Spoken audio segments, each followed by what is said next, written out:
पुरणपोळी आणि आपण दूध कढी बनवणार आहोत. त्याकरता लागणारं साहित्य आपण पुरणाकरिता 1 वाटी डाळ घेतली आहे. पाव किलो एवढी डाळ आहे आणि मी 2 वाट्या पीठ घेतलं आहे. 1 वाटी गव्हाचं पीठ आहे आणि 1 वाटी मैद्याचं पीठ घेतलेलं आहे. 1 वाटी मी साखर घेतली आहे. साखरेच्या ऐवजी तुम्ही गूळसुद्धा यूज करू शकता. थोडीशी पाव इंच इतकी मी जायफळ टाकणार आहे. वेलची पूड अर्धा चमचा छोटासा टाकणार आहे वेलचीची पूड. हे बडीशोपची पण अर्धा चमचा पूड टाकणार आहे आणि सुंठची पण अर्धा चमचा पूड टाकणार आहे. थोडीशी हळद टाकणार आहे आणि चवीप्रमाणे मीठ टाकायचं आहे. त्याकरता लागणारं तूप आणि तेल आपण प्रोसेस पाहू पुढची. आपण डाळ आहे ती धुवून स्वच्छ शिजण्यासाठी गरम पाणी ठेवलेलं आहे आणि त्या गरम पाण्यात उकळलेल्या पाण्यामध्ये आपण टाकणार आहोत. डाळ स्वच्छ धुवून घ्यायची आहे व्यवस्थित.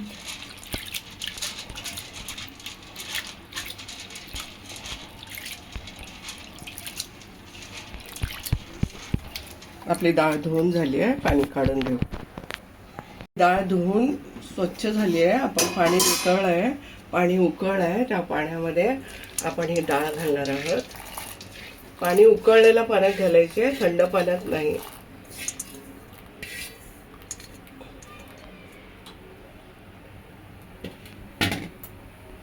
थोडीशी हळद घालायची, 1 चिमटभर, जास्त घालायची नाही, 1च चिमट.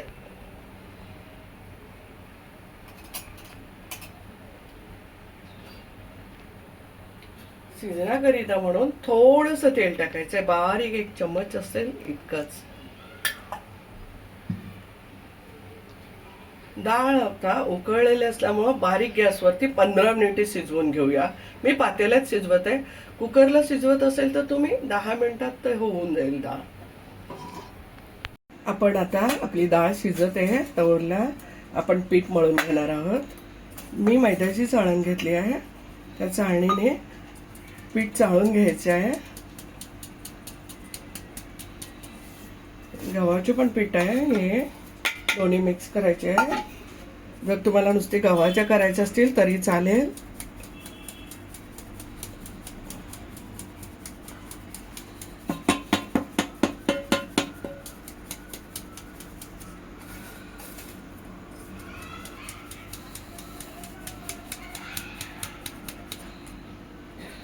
आपण दोन्ही पीठ आहे ना गव्हाच्या आणि मैद्याचं मिसळून घेतलंय आणि चिमटभरच हळद घातली आहे, एकदम चिमट. जर तुम्हाला घालायची नसेल तर घालू नाही शकत तरी चालेल. मी 1 चमट मीठ पण टाकून घेतलंय चवीसाठी. आता हे चांगलं मिसळून घेऊया. मीठ थोडंसं आणि हळद मिसळून घेऊया आणि आपण आहे ना थोडंसं 1 अर्धा चमचा मी तूप घालून घेते याच्यामध्ये आणि चांगलं पिठाला लावून घेते व्यवस्थितरित्या. मैदा आणि गव्हाच्या पिठाला व्यवस्थित चोळून घेता येते.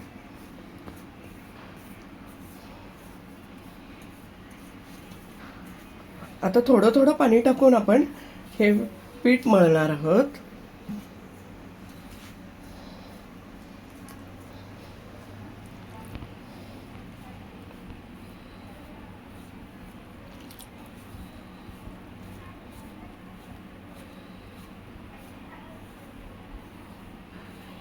थोडं थोडं पाणी टाकायचं आहे, एकदम टाकायचं नाही आहे.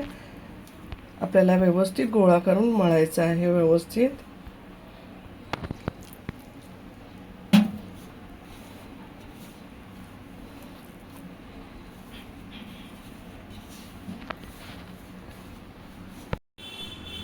आपलं पीठ मळून झालं आहे आता व्यवस्थित.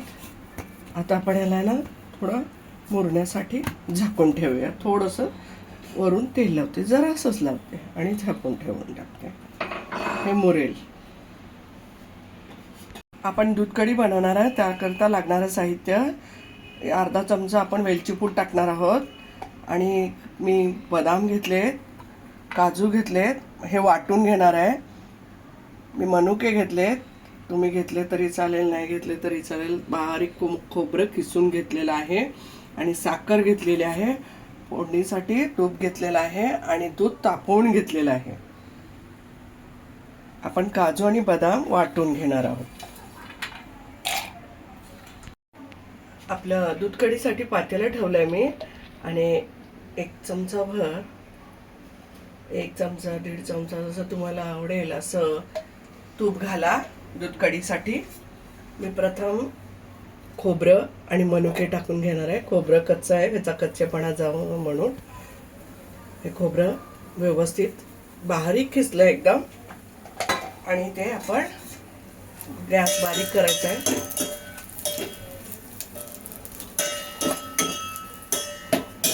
काजू बदामची पूड केली आहे ती टाकून देतो आपण.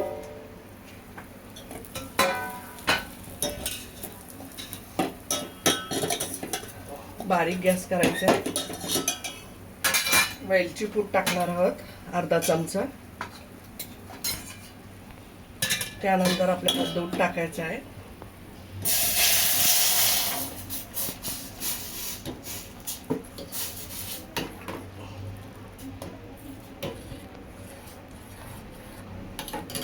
त्यानंतर आपल्याला साखर टाकून द्यायची आहे. तुम्हाला कितपत गोड पाहिजे ते तुमच्यावर आहे. आपले काजू बदाम वाटून घेतलेले टाकल्यामुळे दूध कढीला छान चव येते आणि घट्टसर होते. पोळी चुरून पण खाल्ली तरी चालते.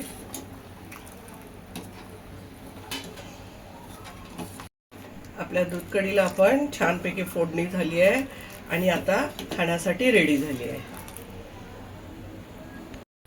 आपण ह्या डाळीतलं पाणी आता काढून घेणार आहोत.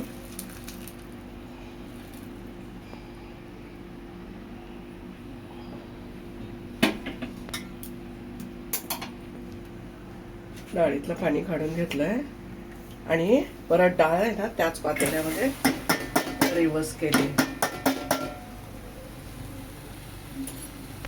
आपण याच्यामध्ये वेलची पूड टाकत आहोत थोडीशी.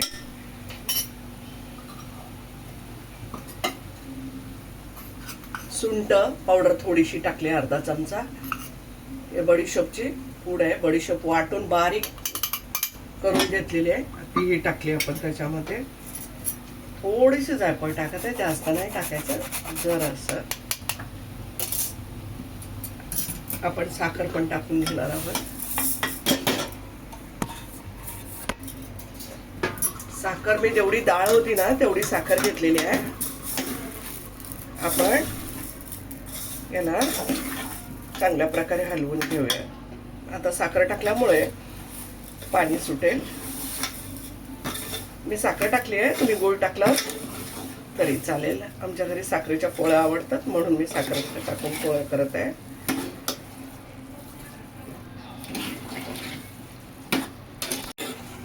आपण साखर वगैरे टाकली आहे. थोडं पातळ झालंय पुरण. व्यवस्थित घट्ट होईपर्यंत आपण ह्याला शिजायसाठी हलवत राहायचंय मीडियम गॅसवरती. करपता कामा नये, त्याची काळजी घ्यायची आहे. डाळ शिजलेली असते त्याबरोबर साखर जर टाकली किंवा गूळ टाकला तर ते पुरण चवीला चांगलं लागतं. आपलं पुरणचं संपूर्ण साखरेचं पाणी वगैरे आटलंय. आता पुरण चांगलं शिजलंय. पुरण शिजलंय हे कशावरनं ओळखायचं? जेव्हा भांड्याला सोडायला लागतं पुरण, एक गोळा व्हायला लागतो. बघा आता गोळा व्हायला लागलाय. आता असा गोळा झाला तर असं ओळखायचं की आपलं परफेक्ट पुरण झालेलं आहे.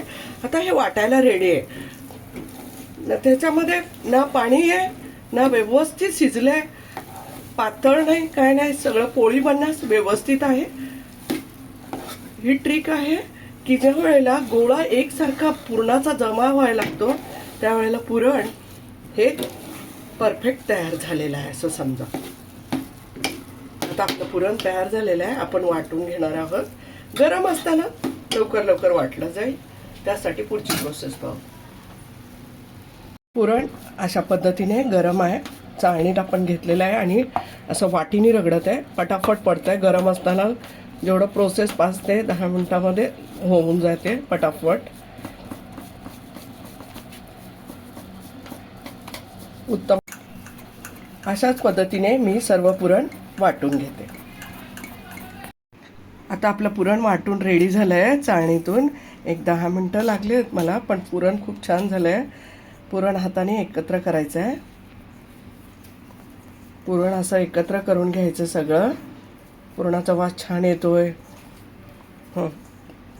अशा प्रकारे पुरण झालेलं आहे. आपण पोळी करायला घेणार आहोत. आपलं पीठ घेतलं आहे आता पुरणाच्या पोळीसाठी. एक गोळा काढून घेतला मी आणि असा छोटा गोळा. तुम्हाला कितपत मोठी पाहिजे छोटी पाहिजे असं करू शकता. मी छोटा गोळा काढून घेतला आहे. त्या पद्धतीने मी इथे थोडासा दाबायचं नाही आहे पुरण जास्त. मी दुप्पट घेतलं आहे पिठाच्या. तुम्हाला आवडेल तेवढं पुरण तुम्ही घालू शकता. मी हे पीठ गोळी असं पोलपाटवर ठेवले आहे आणि अशा पद्धतीने मी लाटून घेते. मी पुरण ह्याच्यावरती परत ठेवून टाकलं. अज्जात आहे, जास्त दाबलेलं नाही आहे. आणि त्यानंतर या सगळ्या कडा अशा पद्धतीने घाई करायची नाही. गुढी पडली तर व्यवस्थित करून घ्यायचं आहे. अशा पद्धतीने करत राहायचं आहे. आणि मग वरच्या बाजूला जेवढं पीठ येईल ते पीठ काढून टाकायचं. आपल्याला वाटतं जास्त झालेलं आहे, हे पीठ काढून टाकायचं आहे. कोणाला दुमडून ठेवायचं असेल त्यांनी दुमडू शकतो. हाताने असं व्यवस्थित गोळा करून घ्यायचा परत आपल्या हातावरती. पुरण सगळीकडे पसरायला पाहिजे म्हणून. आता मी गव्हाचं पीठ घेतलं आहे, कोणी तांदळाचं पीठ घेतलं तरी चालेल. या पद्धतीने मी हातावर आहे ना, या पद्धतीने असं करत आहे. पुरण चारी बाजूला व्यवस्थित सगळीकडे पोळीला पसरलं पाहिजे म्हणून.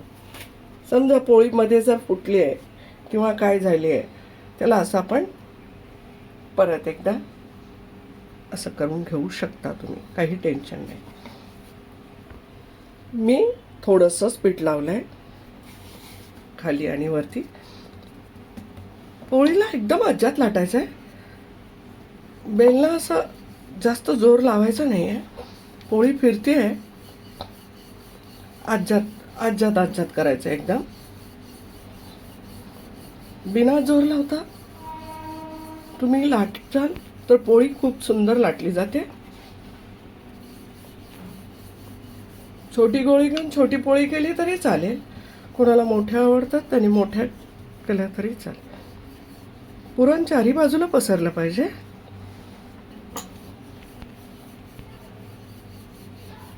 मी एकदम अज्जात लाटते, काही टेन्शन घेत नाही.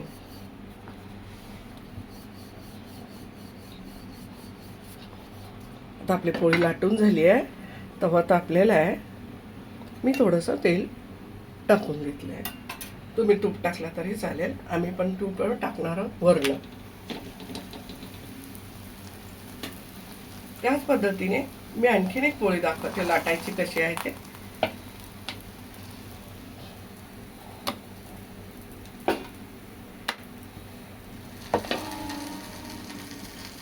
पुरणाचा गोळा घ्यायचा आहे.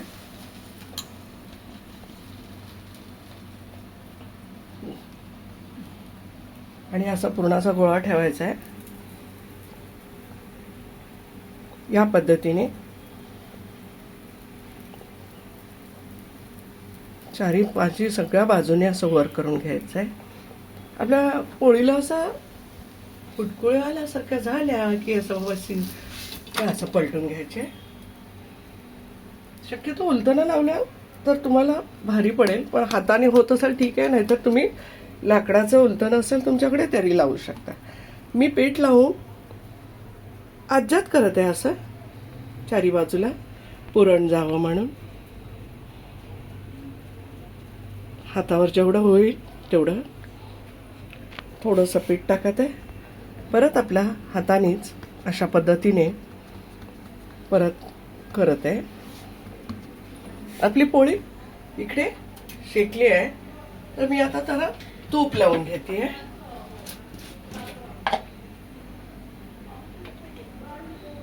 तूप लावते अशा हळूवारपणे पलटून घेते. दुसऱ्या बाजूने सुद्धा तूप लावते.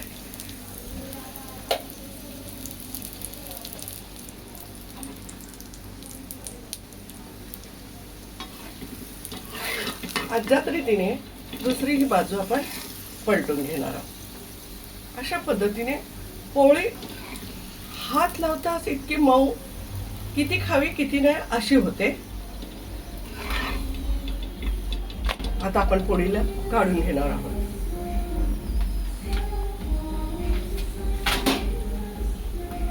आपली पोळी रेडी झाली आहे. आज्यात काढून घेता. आता आपण ती पहिली एक पोळी करून दाखवली, ही पण करून दाखवते तुम्हाला. आज्यात लाटायचं आहे. एकदम आज्यात लाटायचं आहे. त्याला जोर लावायचं नाही, कारण आपलं पीठ पण एकदम नरम आहे आणि पुरण सुद्धा एकदम नरम आहे. आज्यात लाटून घ्यायची संपूर्ण पोळी.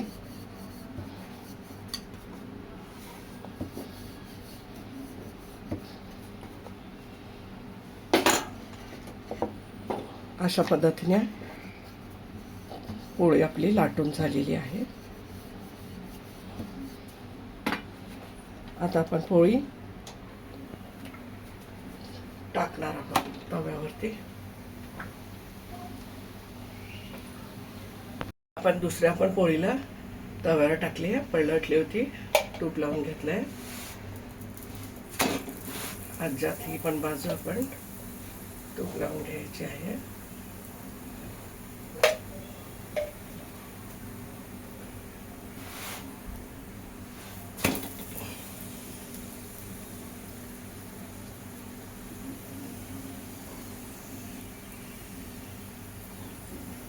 आपली पोळी चांगली तयार झाली आहे. चारी बाजूने शेकली गेली आहे. आपण काढून घेणार आहोत.